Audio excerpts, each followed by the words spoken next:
Hi everybody, this is Kevin Iole. Boxing has a heavyweight division right now, and does it ever. Wow is all I can say after watching Deontay Wilder stop Luis Ortiz last night to retain his WBC heavyweight championship. You saw the fight. Wilder was done. Wilder was getting outboxed by Ortiz. He was nearly out on his feet at the end of one round. He had every reason just to go home, lick his wounds, and come back another day and try to plot a return to the top. Instead, Wilder said, not here, not now, and he showed the heart and resolve of a champion, and he came back and stopped Luis Ortiz in a tremendous fight. A very good fight that I think bodes very well for the future of the heavyweight division. I've been talking for some time now about how the heavyweight division was quietly undergoing a resurgence, but I don't think it's so quiet anymore. In 2017, Anthony Joshua stepped up in a big way. He knocked out Vladimir Klitschko in what was my fight of the year at Yahoo Sports and did a great job and showed people that he was a legitimate top-end heavyweight. He is now going to fight Joseph Parker, who is a WBO heavyweight champion, and despite a couple of subpar performances in his last couple of fights, is a big athletic guy who can punch, and there's a lot of hope for him.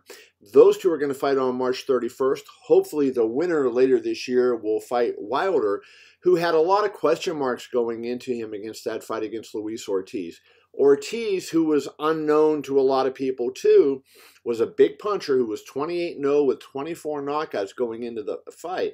For those who knew Ortiz, even though he was kind of slow, they figured he would give Wilder some trouble. Wilder tends to throw wide punches, and a guy like Ortiz with power could take advantage of that. And he did throughout that fight.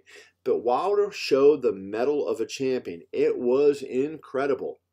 He was outboxed, he was in trouble at different times, but he had such a great will to win. You could see that. And now he is the champion, and he has answered the questions. He has beaten a very good fighter.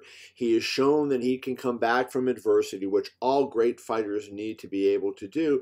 And he's got that power that will last throughout the fight. The first time Wilder went 12 rounds, the only time he went 12 rounds, was against Berman Stavern when he won the title in 2015. And in that time, it was like his power wasn't as great late in the fight as it was earlier. At least that was the perception. But this time we saw he had the big punch. And so that has to have people drooling over the thought of a Wilder-Joshua fight later this year if Joshua can get past Joseph Parker. He's favored to do that. That would be two huge punchers who both came back from the brink to win their heavyweight title fights in back-to-back years. It is a great sign for heavyweight boxing that we have this kind of quality at the top. And if you caught my interview the other day with Joe Parker, he said he thinks there's a lot of other guys upcoming. So we have a lot to look forward to in the heavyweight division. And when the heavyweight division is going well, that brings a lot of interest to boxing, and that's always good for the sport. So things are looking up for boxing. Deontay Wilder, thank you very much. I'm Kevin Iole for Yahoo Sports.